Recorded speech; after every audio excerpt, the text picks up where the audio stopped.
So to start off, I'll give a very brief introduction of who we are. So Akshay will go on after me, and he'll give you all the technical details, performance numbers, and kind of future work plans that we have. And I'll cover the other stuff, or whatever that may be. So a little bit first on context of how we got here. So before we had to tackle problems of aggregations and how to do with DataSketches, we had what we thought was a simpler problem to solve, which was doing instrumentation validation. So instrumentation is the little pieces of code that you have on your web page or inside your app. They really generate the meaningful data that we use later. And the problem that we have is people will change their instrumentation, and there's not a very easy way to validate if they change it correctly, and after it goes through all of our processing, will it look like what they expect? And they want to be able to do that instantaneously, right? You want to be able to run something, see the results, modify, see the results. You want to be able to do that cycle fairly quickly. In practice, that cycle is very, very slow. And the reason for that generally is data availability. It takes a while to get data that you can look at. Typically, that would be some sort of a batch data set, maybe or like a Hadoop summit, so something on HDFS that you would query with Hive. And while that allows you to easily query, again, the latencies kind of kill you. So the other thing you generally have is you'll have some sort of streaming pipeline, right? And there the data comes as quickly as you need it, right? Real time, near real time. But the issue becomes there is how do you access that data? How do you run a very quick query to find the events that you're looking for? There's not a really clear way to do that. If you have a giant stream, you usually need hardware to process that entire stream. And so that's kind of the problem that we started with and tried to solve. So a little bit about what a typical query engine looks like, right? So first things first is you always need your data. Once you have data, you've got to put it somewhere. Now once you put your data somewhere, then you can start working with it. You can start running your queries. The problem with this is that queries don't know about each other. Queries are going to overlap in the data that they look at, and you're going to get a lot of redundancy. Another approach is what we call a look-forward query engine. Again, we start with data. You need that. But we're not going to put the data anywhere. We don't care about that. We're going to look at the data as it's coming in. So we're going to throw a net over it, and we're going to start looking through it as it flows. In this case, you can look at data in 3 ways. There is your future queryable data. This is data that's not yet arrived, but data that you can look at if you run a query. Once the data arrives, you can actually evaluate it and see if it matches queries that you have. And once it passes, it's done. You can't see it again. There's no repeatability or any way to look at data that's passed through. Now you can start running lots of queries and looking at the data at the same time. And the key here is that once you get an event, you can run it through all of your queries simultaneously, not eating that cost of multiple reads. All right, let's do a practical example of kind of what we do at Yahoo specifically.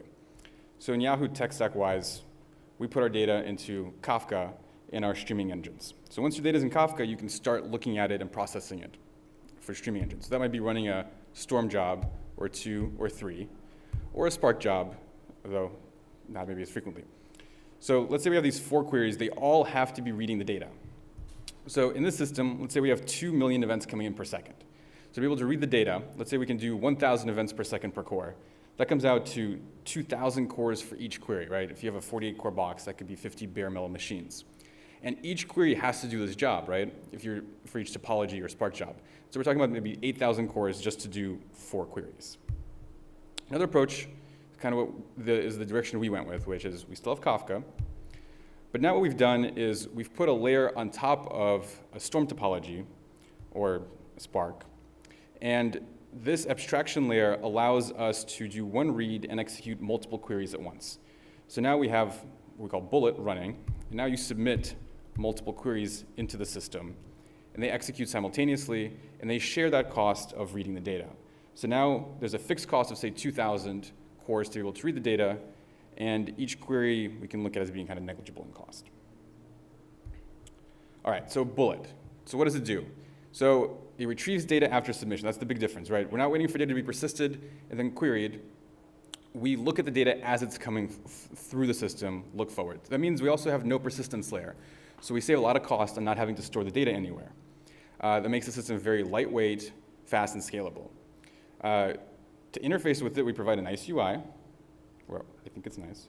There's an API for doing programmatic querying, and everything's pluggable. So while we use Kafka, you can plug in any other system from which you want to read your streaming data. Maybe you're having events pushed to you from some other collection system.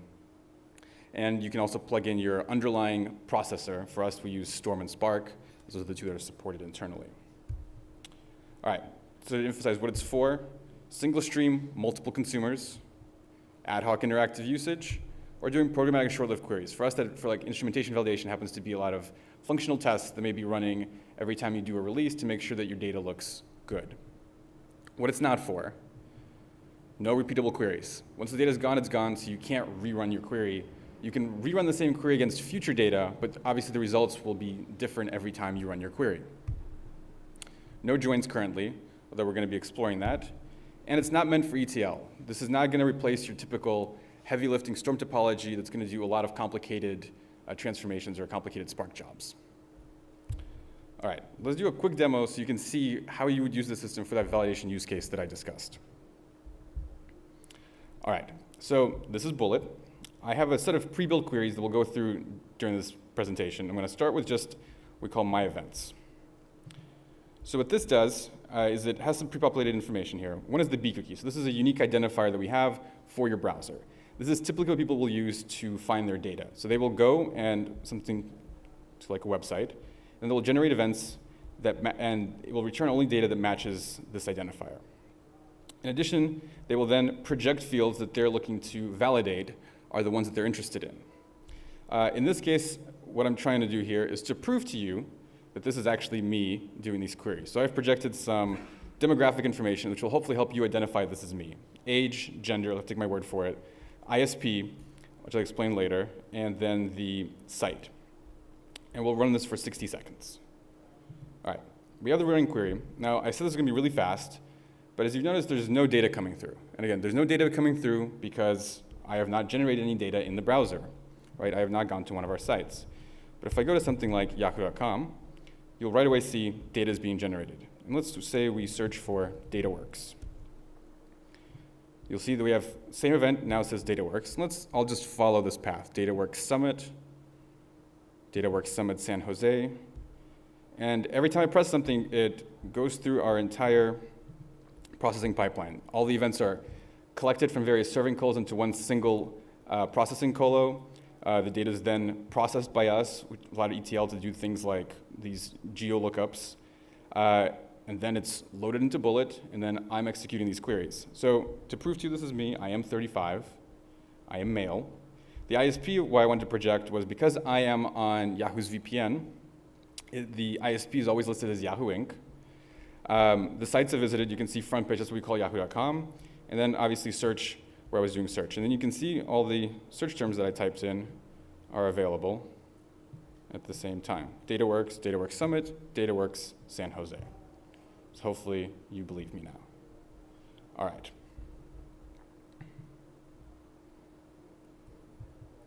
So querying bullets. This is what you've just seen, which is we support filtering, we support logical operators on type data. We support aggregations. Now, I did not show aggregations. I want to explain those before we get back to doing those examples. We support 4 key types of aggregations. We do group bys, we do count distincts, top K, and distributions. And all of these are DataSketch based. Again, something I haven't discussed yet, but I will. In addition, what you did see was that we have queries have a lifespan, right? For that query, I ran it in 60 seconds, but you could theoretically run it for longer or infinitely and continuously get results back. And what allows us to give those continuous results is that things are windowed. So we can give back results every X amount of records or Y number of seconds. So streaming aggregations. So after we built this instrumentation validation system that allowed you basically to find all of your records, people then started having other use cases for which they wanted to be able to use the system for that we couldn't quite provide. Maybe people wanted to see the cardinality of a field, and they would just say, okay, dump me all the records, maybe 1,000, and I'll scroll through them and kind of visually trying to figure out how many possible values there are. It's much easier to be able to do something like a group by for that instead, or a top K query. In addition, one thing I use it for frequently is we also do experimentation like A/B testing, and we can go and see that once an experiment starts, that a given set of buckets have an equal number of users in them, for example. Now, once we started looking to be able to build aggregations to the system, it turned out to be hard. So the first issue with a lot of these sort of stream aggregations is data skew, right? If you're doing some sort of partitioning on the data, there may be imbalances in terms of how many records end up going to one processor versus another, bringing it down or slowing down your overall processing. You have to shuffle a lot of data, which can be very expensive to do. And if you're doing something like a count distinct, the longer you run, the more memory you need to be able to buffer all those distinct values, for example. And incremental results, by default, can't be really done. So if you think about it, if you did something like number of distinct users for hour 1 was 100, and number of distinct users for hour 2 was 100, right? Those things are not additive. That does not mean that you saw 200 distinct users across those 2 hours. There could have been some overlap of someone that came hour 1 and hour 2. And so we need some way of being able to do that as well. All right, so let's walk through an example for this. So count distinct, which everyone's familiar for, which is the number of, say, distinct users or distinct anything that's happened in the time period. Here's the very naive implementation that will not work, obviously. Read input. So step 1, you read your input. You then round robin your records to a processor, a bolt in Storm parlance. And there, let's say we extract the field we're interested in doing a count distinct on. Then we just send all those fields to one combiner, who's then able to, let's say, buffer it in memory, and then once the time period is finished, know that I've seen X amount of elements. There's obviously a few issues here when you're doing this.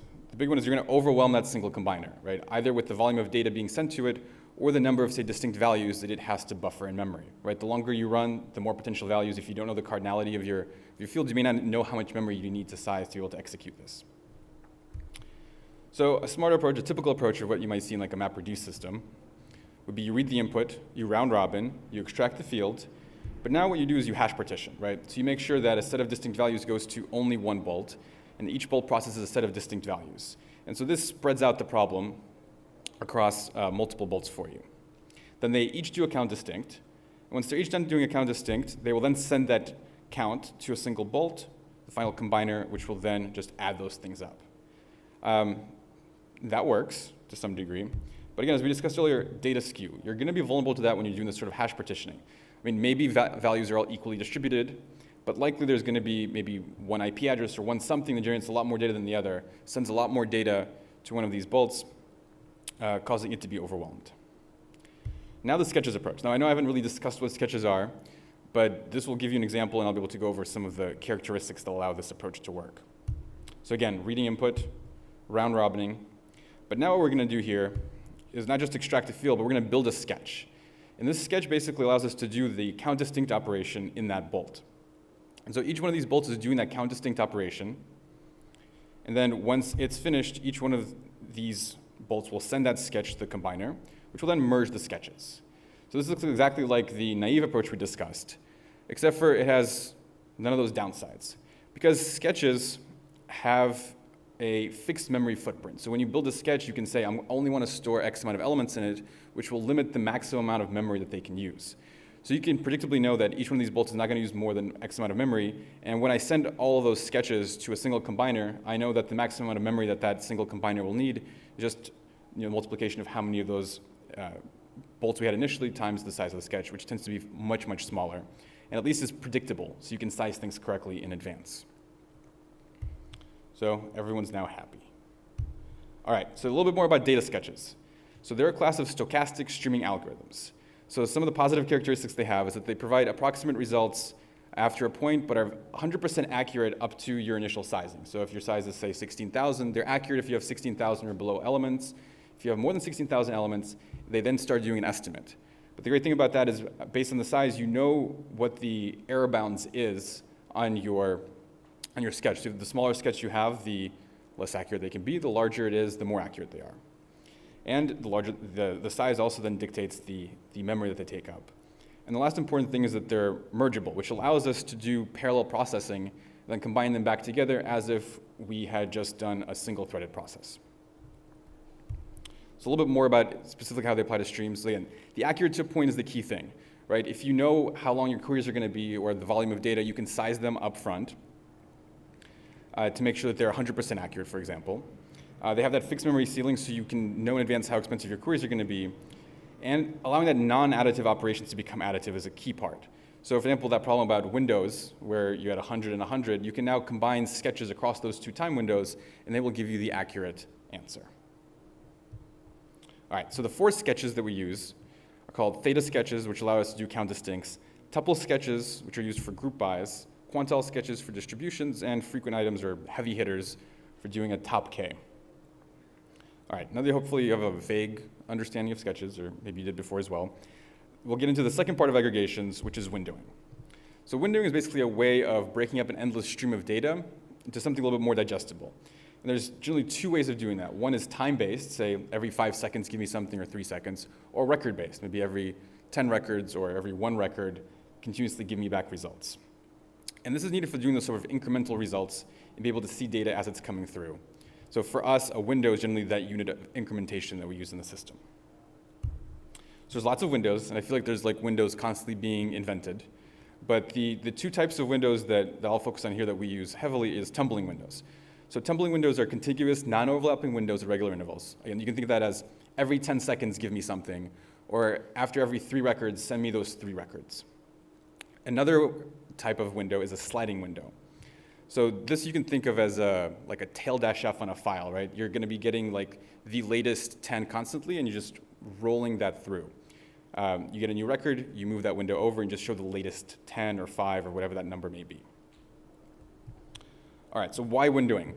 So again, the count distinct users, for example. If you want to get the number of distinct users in the next 60 seconds, there's the non-windowing approach, which is just run your query for 60 seconds, and then you get the results. So this was the first version that we implemented, actually. And that has a really poor customer experience, because you just don't know what's happening. And 60 seconds sounds short, but it's quite long when you're just sitting there and waiting. So the other approach is to do the windowing. Say return results every 5 seconds or 2 seconds. So that gives you that continuous feedback where people can feel like, okay, I'm getting numbers, I'm seeing data, and allows you to start evaluating those results right away, right? If the numbers, if you're expecting 1,000 every time and you're getting 1, you're like, okay, maybe there's some data issue, maybe something wrong with my query. It allows you to iterate quickly, or maybe you get the idea about the data much more quickly than the 60 seconds. You can just terminate and move on and do something else. So since everyone does this, I will go through some windows in case people are not familiar with the basic type of windowing. So tumbling windows, as we discussed, this is something where you give something back every fixed interval. So let's say we have a tumbling window of 10 seconds. So we have a timeline of 30 seconds, and we start having events flow through the system. Once we've reached 10 seconds, we're going to return a window, in this case of 5 records. Now we have a couple more events. They're in the next 10-second window, and a couple more events, and they're in the final 10-second window. And that is a time-based tumbling window. You can also have a record-based tumbling window. Same thing, same events flowing through the system, but now the window is capped on 3 events. So 1, 2, 3, 4, 5, 6, and 7, 8. Window and the slide. So the window is the number of records that you're going to see, and the slide is how many records have to appear for you before you do an update to your window. So 3 record window, 1 record slide. I'm going to do a smaller time period because I ran out of space. If you have record 1, that's your first window of 1 record, right, because of the 1 record slide. Second one shows up, you add it to your window. Third record shows up, you add it to your window. Now that our window is full, when the next record shows up, we'll actually start aging things out. So 1 gets thrown out, and in this case, 2 gets thrown out. All right, now on to more demos. Let me show you how aggregations work in the system and which sketches they use. So one simple one, top 10 cities. Again, I've pre-built this. This is based on IP lookups of figuring out your city location. We're going to do a K for the top 10, a K for the top K, a 10 for the top K. There we go. All right. The windowing is going to be time-based. We're going to return every 2 seconds, and we're going to do everything from the start of the query. So basically, this is that additive tumbling window that we discussed, and we'll run this for 20 seconds. And for this query, I don't have to do anything. I don't have to interact with anyone. It's just going to show up. All right, we can start seeing the results coming in. So Sunnyvale and Lockport, they're always number 1 and 2. Sunnyvale is where we have our headquarters and probably the most people. Lockport is where we have our support center, and I guess we have a bunch of other offices. And you can see the numbers are kind of all growing, and also some of the positions are swapping where it's closer between one and the other. And so this uses underneath the hood the top K sketch we discussed. Another one would be dwell. So dwell is like a vague concept of kind of time spent on the page. It doesn't really have any usefulness without being actually sliced and diced by some dimensions. But it's a nice number with a very skewed distribution that works well for this example. So here we're going to use a distribution. We're going to use quantiles. And with quantiles, you can think of, you can have your bottom 25%, top 25%. Since we know the distribution for this in advance is a little bit skewed towards the top, I have chosen some custom points of 0, 25, 50, 75, 90, 95, 99, and 100. And here we're going to do a time-based window. I've increased the frequency to 4 because we're going to do just a simple tumbling window that will reset every those 4 seconds. And we'll run this for 40 seconds, so you should be able to see something like 10 windows.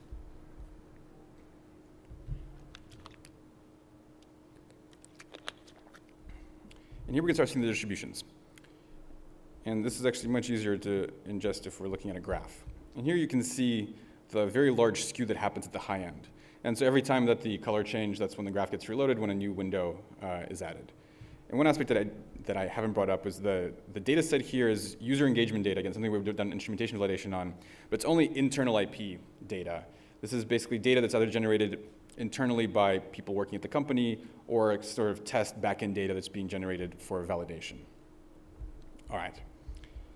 We can run one more query, which I think my favorite and simplest is just a distinct count. So bcookie, as we saw earlier, that was that custom identifier that we have for our browser. And we just want to see the number of distinct bcookies flowing through the system. So we'll do the count distinct on a bcookie. We'll do time-based, frequency of 2, window of 2 basically. And again, everything from start of query, that additive tumbling window, and we'll run this for 20 seconds. And the cool thing with this you'll see is that, so we have 7,500, then it's 1,300. So the chunk that's being added incrementally is always a little bit smaller. That's not because less data is showing up as I run this, but because we're doing that deduping when doing count distincts. And each additional chunk, there's a higher % chance that something we've already seen overlaps with that. And the other aspect you may have seen is that this went from being an integer to being a floating point. And the reason for that is, up to a point, as we discussed, sketches are 100% accurate. And we've sized these sketches at 16,000. So while we had seen below 16,000 values, it was 100% accurate in terms of how many bcookies we'd seen. And after 16,000, the system starts doing an estimate. And we can show you this by showing the thing I've shown, which is the metadata. So here we have a lot of information about the query, the type of windowing that was used. And over here we can see sketches. And this was estimated. And you can also see things like standard deviations and the ranges of accurate values. Now, if I, on the other hand, switch to one of the earlier windows, and all the windows are available during the run of your query, say the second window, where we had 13,000 elements, if I then look at the metadata, you will now see that was estimated set to false. And again, if we had used a larger size sketch, this whole thing could have been accurate if we do, say, the 100,000 size sketch. All right, and that is all the demos that I have. And then one last piece of information before Akshay comes on, which is that sort of data flow that I've kind of not really gone into, which is, this was me, and I was running my query. The first place it would go was it would hit our Bullet web service. The Bullet web service would then send the query with an annotated ID to the Bullet backend system. There's a request processor which is responsible for receiving these queries. What it does then is forward the query and the ID to two components: the data processor, which is responsible for evaluating queries and reading the data, and the combiner, which is responsible for receiving the results and sending them back to the web service. So now I've submitted the query. It's sitting there waiting to be executed. Now we need the data. So again, whatever your data source is can be plugged in here. For us, that's user activity data. And then that data will start flowing into the system. Once we have records flowing through, then we're going to start doing the evaluation of those records against our queries. Anything that matches will then be emitted to our combiner, and then the combiner will return the records back to the web service. This could be incremental results being sent multiple times, or just one set. And then the Bullet web service then returns that back to the user, and everything works. All right, I will now hand it off to Akshay. Hello. Okay, so before we get into the architecture and design, I'm going to go over some of our core principles that Michael already kind of covered, but I'll go into a little bit more detail. So the first and most important thing that we wanted was to have no persistence. So we've noticed that whenever we add a persistence layer, it either adds latency or it's expensive. So we wanted to build something with no persistence right from the get-go. And for us, because our queries look forward in time, it lends itself naturally to not storing things. And that makes the latency of our system essentially the latency of our stream processing framework, which is exactly where we wanted it to be. But obviously, this comes at the downside of not being able to repeat your queries because you're not storing anything. The other thing that we wanted to do was to scale for both data and queries. We wanted to have a multi-tenant system right from the start. So in most big data systems, the data volume tends to be a lot higher than the query volume. Queries tend to be somewhere in the few hundreds, and Bullet only cares about simultaneous queries. So simultaneous queries tend to be in the few hundreds, while the data volume tends to be hundreds of thousands of data units per second. So as long as you size your backend to be able to read that data, just from the natural overhead of doing that, you get a few hundreds of simultaneous queries for free. So essentially, for most common use cases, as long as you're reading the data, you're essentially getting a few hundreds of queries simultaneously, because query costs are generally fixed and sort of small in Bullet. So yeah, queries are essentially free for most common use cases. And we wanted everything to be pluggable. We didn't really want to make tech choices for you, so we made everything sort of pluggable. We've abstracted the core of Bullet into a common library that you can reuse and implement Bullet on different stream processing frameworks. We currently have Storm and Spark. And the data source too. The data source is completely pluggable. So wherever your data is, as long as you can read it in your stream processor, you can plug it into Bullet, because Bullet supports a container-like format that's completely typed, that as long as you can turn your data into that container format, Bullet can operate on it. And finally, as I mentioned before, various parts of the tech stack can be swapped out. For example, there's a pub sub layer that you can swap in with something that you like. If you don't like some of the implementations we have, you can pick your own. It's very easy, just implement a couple of interfaces and you'll be able to talk to it. And also, we want to be able to tune everything. The particular instance of Bullet that someone sets up should be customizable for the kinds of queries that commonly are run on it. So for example, like sketch sizes, you want to tune it so that the most common kinds of queries that your instance will field could make sure that 90% of the queries are accurate versus the 10 extra percent that's maybe hard to do are estimated instead. So with that in mind, let's go over the overall architecture. So there's three main layers. There's the UI layer, there's the web service layer, and then there's a backend layer. And there's a pub sub layer in the middle that serves as the communications channel between the web service layer and the backend. And as I mentioned before, all of these are pluggable. The backend is showing the logical model of how Bullet is implemented that Michael was describing. And we'll look at a concrete example in a little while. But the backend is pluggable with your implementation of choice, as is your data, and you can swap out the pub sub layer for something else you like. The web service layer can be plugged in with your data schema so that the UI layer can operate on it, give you a nice query builder, it knows the types and all that. And Bullet queries and results are all JSON, and that's how the UI and the web service talk to each other. And the web service layer also provides multiple kinds of ways to talk to it. It supports REST, WebSockets, or SSE. So let's go into a deep dive of how the architecture looks when it's implemented in Storm. Now this has a lot of things in it. It's there for completeness, but it's relatively straightforward to grok. I'll explain it relatively simply. And I'm kind of assuming you know a little bit of the Storm terminology, so I'm not going to explain things like bolts and spouts. This should be pretty common in most stream processors anyway. So over at the top left, there are these query spouts, which the query subscribers are plugged into. That's the part of the pub sub that reads the queries. And that makes up the request processor. On the right, you can plug in an arbitrary entire Storm topology, or you could plug in spouts that read from wherever your data is. And that's piped into the container format I talked about before and sent to the filter bolts. So those two things together make up the data processor. And over at the bottom, there's the join bolts, the result bolts, and the loop bolts. They together make up the combiner. And the result bolts have the results publishing part of the pub sub plugged into it so they can send the results back through the pub sub. So let's walk through what happens when a query hits the system. It's sent to the web service, it's sent through the pub sub, it's read by the query subscribers and lands in the query spout. The query spout does two things. It broadcasts the query to all of the filter bolts. And it also hash partitions by the query ID and sends it to one particular join bolt. So all of the filter bolts have the query, and only one join bolt has the query. So while this is happening, data is consistently being read by your pluggable interface and sent to the filter bolt. But it's sent randomly shuffled to any one of the filter bolts. But since all of them have the query, no matter where the data ends up, the query will see all of the data. So so while that's happening, the filterable evaluates the semantics of the query, does the windowing operations, does the intermediate aggregations, builds the sketches, does all of those things, and based on the windowing semantics, emits the intermediate result, again grouped by the query ID, to that one particular join bolt that that's waiting for the intermediate results. So all of the results show up there. The join bolt performs the final aggregations for the window, makes the result up, and sends it back through the result bolt, back through the pub sub, back to the user. So that's roughly the flow of how a query works. There's a couple of other components here that I haven't talked about. They could be interesting, so I'll just mention them very briefly. There's a tick spout in there that serves as kind of like a clock in a CPU to perform like overall synchronization. And there's like a loop bolt in there that's kind of there to violate the DAG concept. So it's there to make a loop in the topology so that we can send information back to upstream components to do some kind of cleanups and things like that.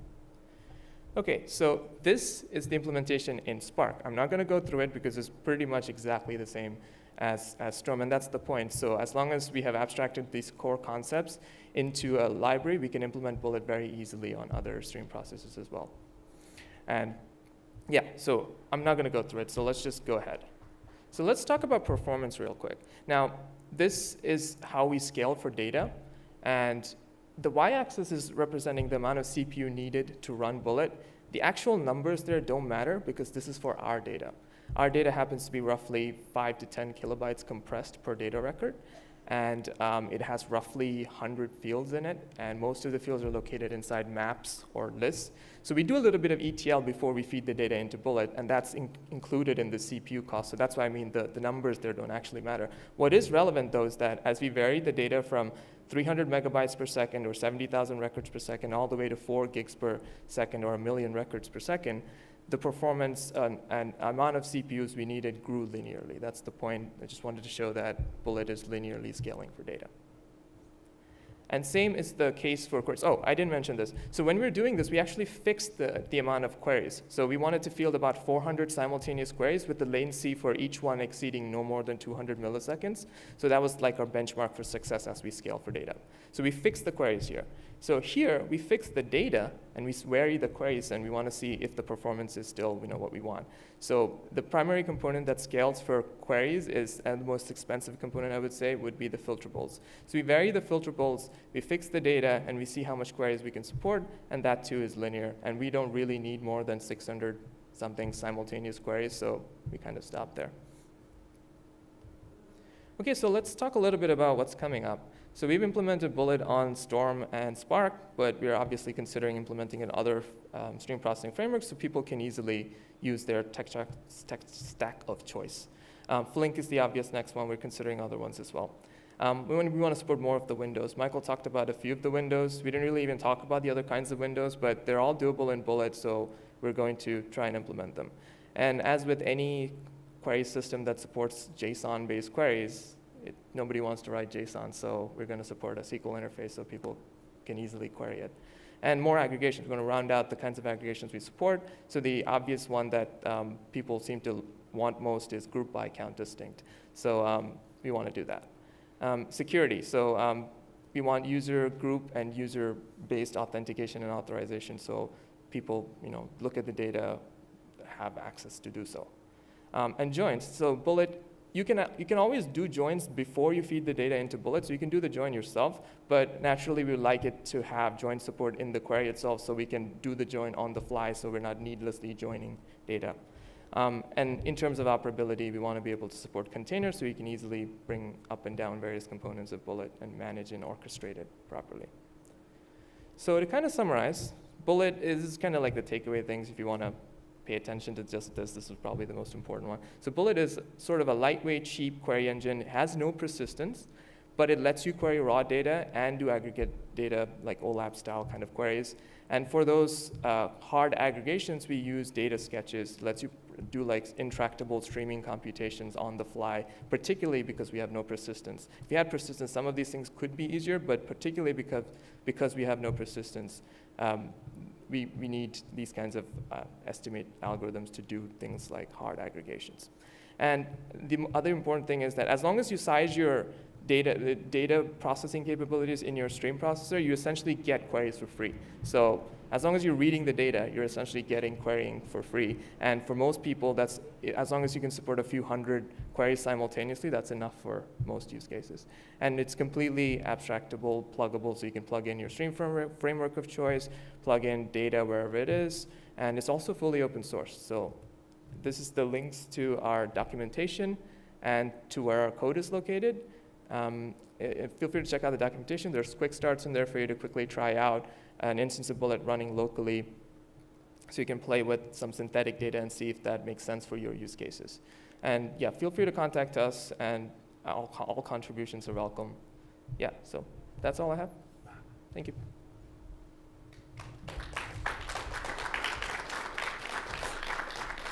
Yeah, so we'll take any questions that you have.